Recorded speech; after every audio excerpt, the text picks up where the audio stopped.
kembali lagi bersama Eliminate Fear di sini.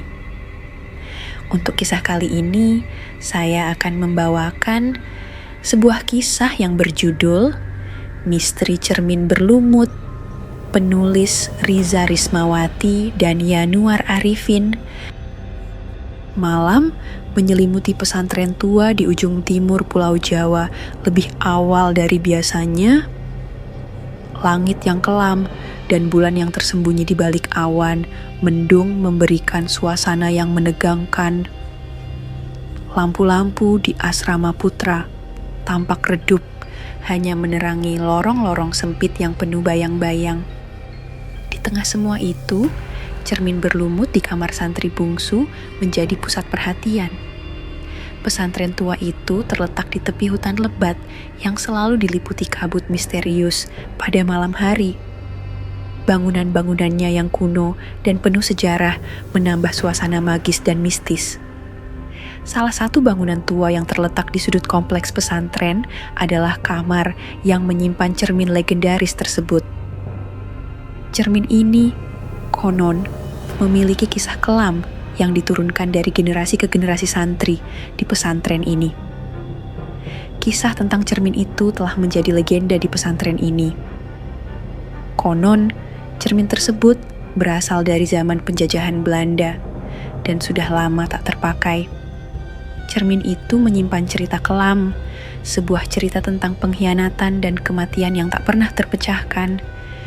Banyak santri yang menghindarinya, takut melihat apa yang bisa memantul dari dalamnya. "Jangan dekati cermin itu malam-malam," ujar salah satu senior bernama Farid kepada santri baru yang sedang menjalani masa orientasi. Ada yang bilang, cermin itu bisa menunjukkan hal-hal yang tak seharusnya kamu lihat. Santri bungsu, Naufal, tidak mempercayai cerita-cerita semacam itu. Ia adalah anak muda yang rasional dan tidak mudah terpengaruh oleh mitos. Naufal baru saja masuk pesantren dan berusaha menyesuaikan diri dengan kehidupan baru ini. Malam pertama di pesantren terasa aneh baginya. Suasana yang sunyi dan dingin membuatnya semakin penasaran dengan legenda cermin berlumut yang diceritakan oleh seniornya. Ketika malam semakin larut dan angin bertiup dengan kencang, rasa penasaran mulai menguasai Naufal. Ia memutuskan untuk menyelidiki sendiri misteri yang mengelilingi cermin tersebut. Saat itu, lampu-lampu di asrama sudah padam dan semua santri tampaknya sudah tertidur lelap. Dengan langkah hati-hati, Naufal menuju kamar yang penuh dengan barang-barang lama itu, termasuk cermin yang menakutkan. Kamar tersebut adalah ruang penyimpanan barang-barang lama yang tidak terpakai. Cermin tua yang sudah tertutup debu dan berlumut itu terletak di salah satu sudut kamar. Cermin itu berdiri di sudut ruangan, dikelilingi oleh kegelapan yang semakin membuatnya tampak suram. Permukaan cermin yang berlumut membuatnya tampak seperti benda yang sangat usang dan tidak terawat. Naufal menarik nafas dalam-dalam, berusaha mengumpulkan keberanian. Ini hanya sebuah cermin tua, pikirnya. Tidak ada yang harus ditakuti. Ia mendekati cermin dengan penuh keberanian, ingin membuktikan bahwa semua cerita yang diceritakan seniornya hanyalah mitos belaka. Ketika Naufal menatap cermin, ia melihat pantulannya sendiri. Namun, seiring berjalannya waktu, pantulan itu mulai berubah. Bayangan-bayangan samar mulai bergerak di belakangnya. Naufal mengerutkan kening, mencoba memperjelas apa yang dilihatnya. Bayangan-bayangan itu semakin jelas, menampakkan sosok-sosok yang bergerak perlahan seperti hantu yang tertangkap dalam cermin. Naufal merasa suasana semakin aneh dan menegangkan. Ini hanya imajinasi, bisiknya kepada dirinya sendiri, hanya permainan cahaya. Namun, saat ia mencoba meyakinkan dirinya, ia merasakan dingin yang menembus tulang belakangnya. Cermin itu mulai bergetar dengan lembut, dan suara-suara samar mulai terdengar dari dalamnya. Naufal mencoba menjauh, tetapi seakan ada kekuatan yang menahannya. Bayangan-bayangan dalam cermin semakin jelas, menampilkan wajah-wajah yang penuh penderitaan dan kemarahan. Satu wajah muncul di depan Naufal, lebih jelas daripada yang lainnya. Wajah itu adalah seorang pria dengan mata yang penuh kebencian dan mulut yang tampaknya sedang berteriak. Naufal merasa seolah dia terhubung dengan wajah itu, seolah ada pesan yang ingin disampaikan.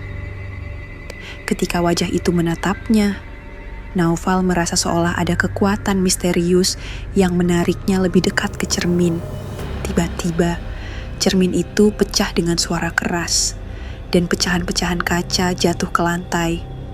Naufal terjatuh ke belakang, tangannya penuh dengan potongan kaca kecil. Ia merasakan sakit dan ketakutan yang mendalam. Dalam kegelapan, ia bisa merasakan yang tidak terlihat di sekelilingnya. Naufal berusaha bangkit, tetapi kesadarannya semakin kabur. Ia merasa seolah ada kekuatan yang tak terlihat yang mencegahnya bergerak. Saat itulah lampu di asrama tiba-tiba padam, meninggalkan Naufal dalam kegelapan total. Suara-suara aneh mulai memenuhi udara, seolah ada ribuan bisikan yang tidak bisa dipahami. Naufal merasa seolah ada tantangan yang tidak terlihat mencoba meraihnya, menggapai-gapai dalam kegelapan. "Aku harus keluar dari sini," teriaknya dalam hati, berusaha mengatasi rasa takut yang melumpuhkan.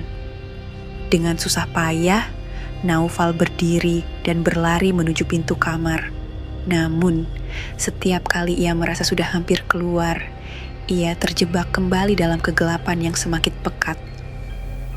Suara-suara aneh itu semakin keras, seolah semakin dekat dengan telinganya. Ia merasakan angin dingin berembus di sekelilingnya, seperti ada sesuatu yang mengejarnya. Akhirnya, lampu menyala kembali dengan sendirinya. Naufal mendapati dirinya tergeletak di lantai kamar, dikelilingi oleh pecahan kaca cermin yang berserakan. Ia merasa tertekan dan kelelahan, nafasnya terengah-engah. Dalam keputusasaannya, ia menoleh ke arah tempat tidur dan melihat sebuah buku kecil di atasnya. Buku itu adalah buku catatan lama milik santri sebelumnya. Dan di dalamnya terdapat catatan yang menceritakan tentang cermin berlumut. Catatan itu menjelaskan bahwa cermin tersebut adalah peninggalan seorang dukun dari masa lalu, bernama Ki Samsul. Ki Samsul dikenal karena kemampuannya untuk memanipulasi dunia gaib. Cermin itu adalah alat yang digunakan untuk melihat dan mengendalikan roh-roh. Namun, Ki Samsul menghilang dalam keadaan misterius, dan cermin itu ditinggalkan tanpa pemilik. Konon, dukun itu menghilang melakukan ritual yang gagal, dan roh-roh yang terperangkap dalam cermin menjadi tidak stabil, mencari jalan keluar. Naufal merasa seolah dia baru saja mengalami sesuatu yang jauh dari kebetulan. Cermin itu bukan hanya sebuah benda tua, ia adalah portal ke dunia lain, tempat roh-roh yang terperangkap berusaha untuk berkomunikasi dengan dunia manusia. Cermin itu tidak hanya menyimpan rahasia, tetapi juga bahaya yang mengintai siapapun yang mendekatinya. Keesokan paginya, Naufal merasa lelah dan tubuhnya terasa sakit akibat pecahan kaca. Ia mencoba untuk mengabaikan rasa sakitnya dan memutuskan untuk berbicara dengan Farid, senior yang pernah memperingatkannya tentang cermin itu. Farid tampaknya lebih tahu tentang kisah di balik cermin berlumut. "Farid, aku perlu bicara denganmu," kata Naufal ketika mereka bertemu di ruang makan pagi. "Kemarin malam, aku melihat sesuatu yang aneh di kamar penyimpanan." Farid menatapnya dengan tatapan serius. "Kau sudah melihat cermin itu?" Naufal mengangguk, menceritakan secara detail apa yang terjadi. Farid mendengarkan dengan cermat dan kemudian menghela nafas. Kau bukan orang pertama yang mengalami hal seperti itu, ujarnya.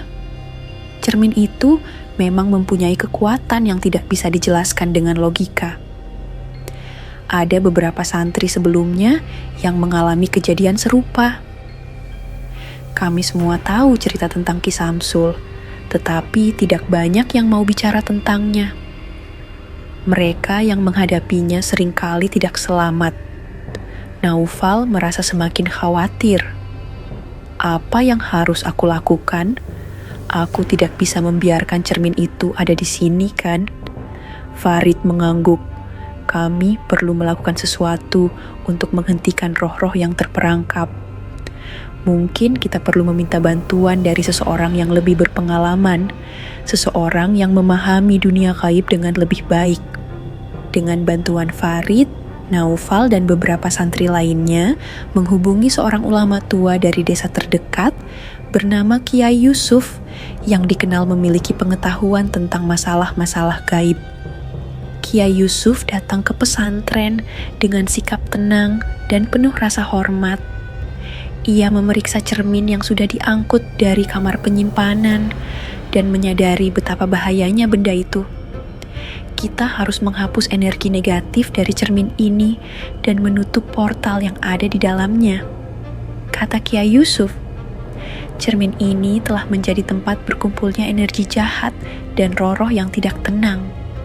Kita perlu melakukan ritual khusus untuk mengusir mereka. Naufal dan Farid membantu Kiai Yusuf dalam persiapan ritual.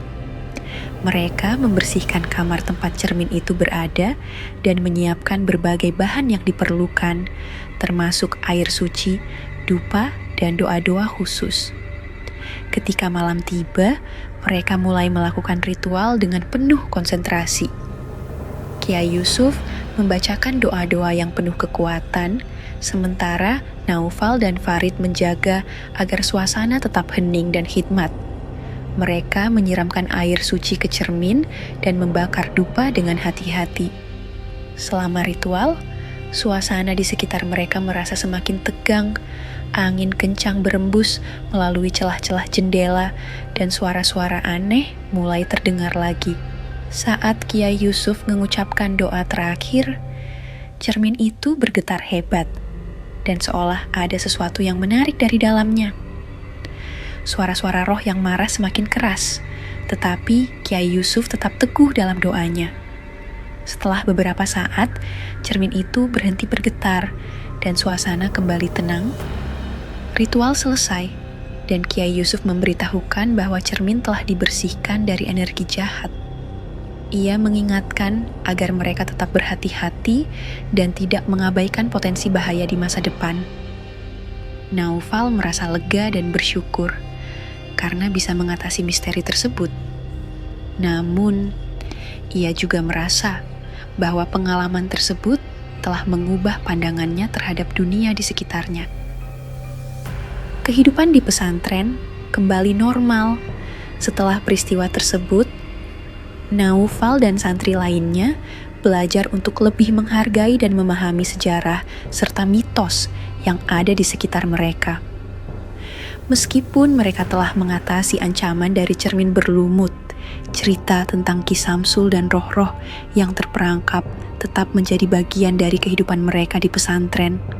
Malam itu, ketika Naufal berbaring di tempat tidurnya, ia merenung tentang kejadian yang telah terjadi. Ia menyadari bahwa ada banyak hal di dunia ini yang tidak bisa dijelaskan dengan akal sehat. Misteri cermin berlumut bukan hanya tentang benda itu sendiri, tetapi juga tentang bagaimana kepercayaan dan cerita dari masa lalu dapat mempengaruhi kehidupan mereka di masa sekarang. Naufal merasa lebih siap menghadapi dunia yang penuh dengan misteri dan tantangan. Ia menyadari bahwa setiap langkah yang diambil dalam hidup ini adalah bagian dari perjalanan yang lebih besar, dan bahwa memahami dan menghargai sejarah adalah kunci untuk menghadapi masa depan. Sekian untuk kisah kali ini. Terima kasih sudah mengikuti cerita ini dari awal sampai akhir. Kita ketemu lagi di cerita selanjutnya.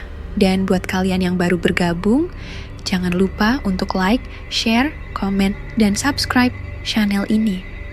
Dan nantikan cerita horor lainnya hanya di Eliminate Fear.